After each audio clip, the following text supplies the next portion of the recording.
Hit me one time.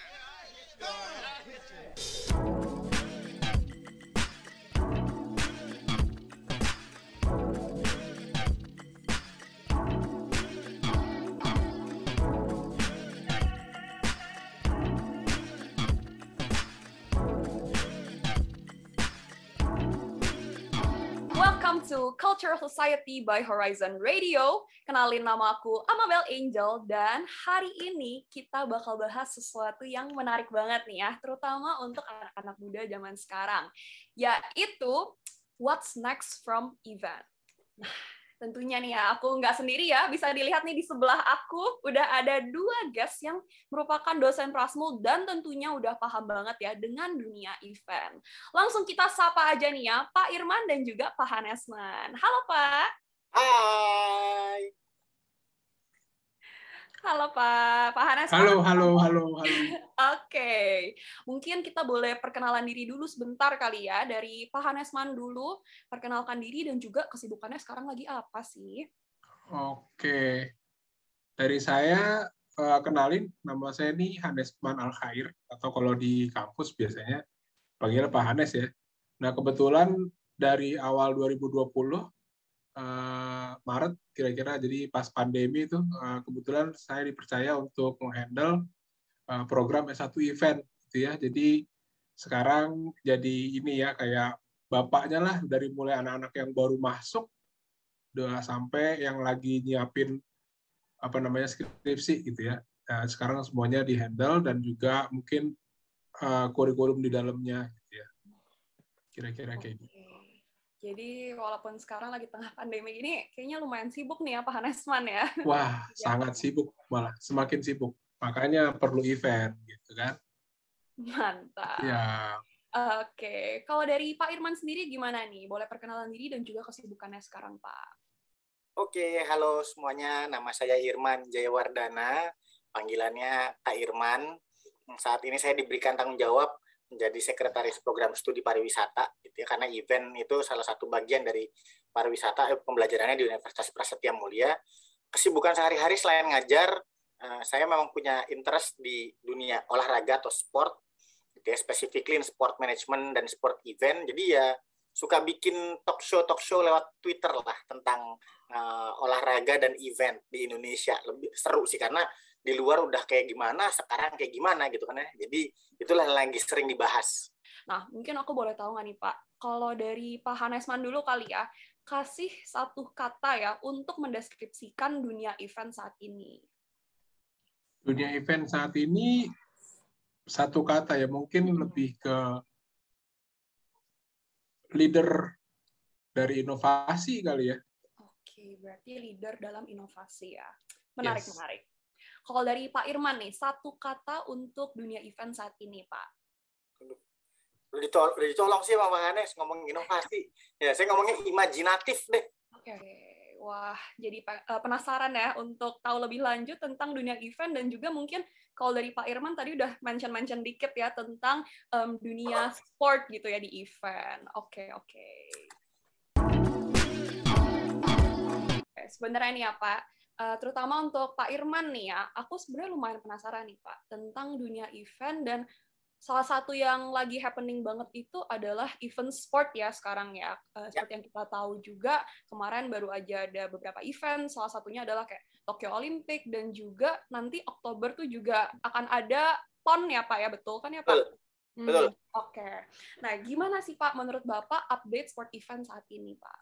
Yang berkembang, contoh yang pertama adalah beberapa liga yang sudah berjalan dulu nih awal-awal pandemi, akhirnya mereka membuat satu game online, semuanya ya bikin game online. Di IBL di Indonesia bikin game online, F1 bikin game online, MotoGP bikin game online. Yang akhirnya nggak bisa bikin game online cuman klub bola di luar negeri, walaupun sempat ada berapa ya, mungkin 2 minggu sampai 1 bulan pertama itu mereka melakukan exhibition gitu ya. Jadi atlet-atletnya yang main gitu ya, terus ditonton, ditayangin, tapi berlangsungnya cuma seminggu misalnya kayak gitu. Nah, itu sempat lumayan untuk menghibur atau memberikan kebahagiaan. Dan yang luar biasanya adalah aplikasi-aplikasi makin banyak yang berkembang gitu. Nah, jadi akhirnya bentuknya setengah real, setengah game. Oke. Gitu. Berarti update-nya itu sekarang ya semuanya mau gak mau switch ke online, tapi malah karena ke online ini jadi memunculkan ide-ide baru yang apa ya, imajinasi yang bahkan kita pun juga tidak terbayangkan gitu ya. Iya. Dan Oke, berarti sangat inovatif juga nih ya update sport event di masa sekarang ya. Oke. Nah, kalau misalnya menurut Pak Irman nih, sebenarnya gimana sih acara-acara event sport yang udah berjalan kemarin gitu? Menurut Bapak tuh kayak apakah ini berhasil, apakah sesuai gitu dengan targetnya atau gimana nih, Pak? Dibilang sesuai, berhasil, mungkin berhasil ya, karena tetap bisa, kalau dalam kondisi saat ini tuh tujuan utamanya adalah acaranya jalan, tidak ada peningkatan kasus positif kan gitu ya sebenarnya ya, objektifnya itu selalu ada di sana. Oke. Berarti kalau misalnya menurut Pak Irman tuh berarti berhasil ya Pak ya? Menurut saya berhasil. Oke. Nah, indikator keberhasilannya itu apa nih Pak kalau menurut Pak Irman? Indikator keberhasilan pertama sih pasti partisipasi ya. Gitu. Jadi kalau kami di dunia olahraga gitu, termasuk event juga, pasti kita lihat tolak ukurnya pertama partisipasi. Irman kan udah sempat singgung ya tentang e-sport gitu ya. Nah, aku pengen tahu nih Pak, sebenarnya ada nggak sih ini acara e-sport yang merupakan hasil dari alumni Prasmul nih Pak? Kalau teman-teman ada yang segitu menggilainya sepak bola, ada yang namanya IFEL, Indonesian Football E-Sport League gitu. Nah, itu saya lupa I-nya e-sport league atau electronic league lah, tapi IFEL. Nah, kalau pendengar pada tahu gitu ya, ada yang menggilai sepak bola, itu salah satunya, itu salah duanya adalah alumni Prasmul yang bikin. Alumni satu event. Yeay. Oke, kalau tadi itu udah sempat bahas ya tentang event-event di bidang sport. Nah, sekarang mungkin kita bisa pindah jurusan dulu kali ya ke yang non-sport dulu. Oke. Aku mau tahu nih, kalau misalnya dari Pak Hanesman nih ya, gimana sih Pak update event non-sport saat ini? Seperti kayak acara musik, kesenian, dan lain sebagainya. Dari data nih, kalau kita di akademi ya, ngomongnya data ya. Bahkan perkembangan dari sektor ekonomi kreatif ya di DKI Jakarta sendiri itu bahkan lebih tinggi dari rata-rata ekonominya. Itu indikasi bahwa ekonomi kreatif ya salah satunya event di dalam itu justru malah berkembang lebih baik daripada rata-rata ekonomi gitu kan.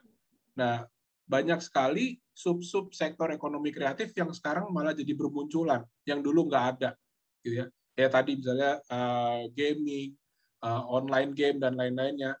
Mungkin dulu tidak terlalu tidak terlalu diperhatikan, sekarang malah jadi primadona ibaratnya karena semua orang menuju ke sana, dan impact-nya akhirnya gini, orang jadi bisa saling pinjam dunia ya, kalau gue sih bilangnya namanya universe gitu, bahwa yang tadinya orang punya universe sendiri gitu ya, dan kalau kita pakai dalam tataran konsep gitu ya, sebenarnya ada perkembangan nih.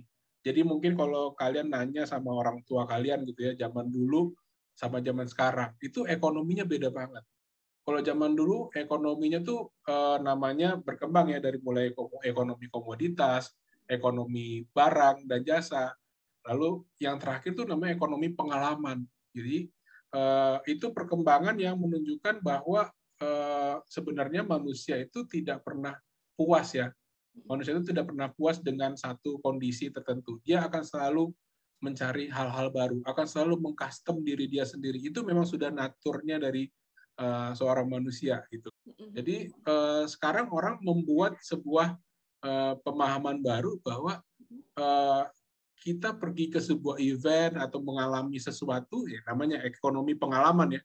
Mengalami sesuatu itu menjadi sebuah nilai lebih. Kembali lagi kalau ditanya, nah, perkembangan kalau di musik gimana Pak? Kan orang nggak bisa Pak datang ke konser. Kalau tadi kayak Irman, orang nggak bisa tuh nempel-nempel, nyium keringat orang lain gitu ya. Nah, musik atau event tuh mencari bentuknya sendiri ya. Jadi dia mencari cara untuk bertahan hidup.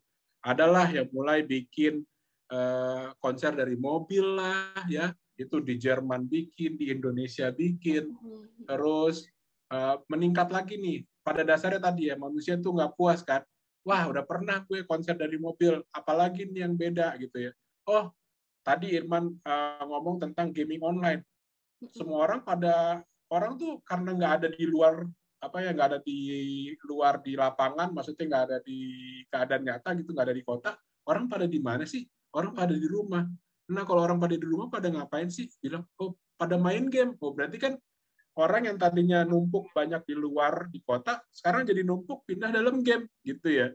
Nah akhirnya industri musik pun juga ngelihat itu sebagai sebuah peluang. Oh orang pada ada di dalam game ya. Oh, gue bikin konser aja di dalam game. Nah itu kan yang terjadi tuh.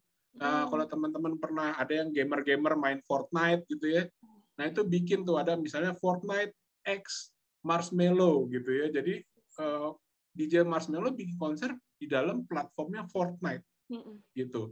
Dan itu ternyata pecah banget gitu ya. Maksudnya kalau ini istilah di anak-anak event tuh biasanya ngomongnya gitu ya, pecah banget gitu ya. Pecah tuh maksudnya rame banget gitu, heboh banget.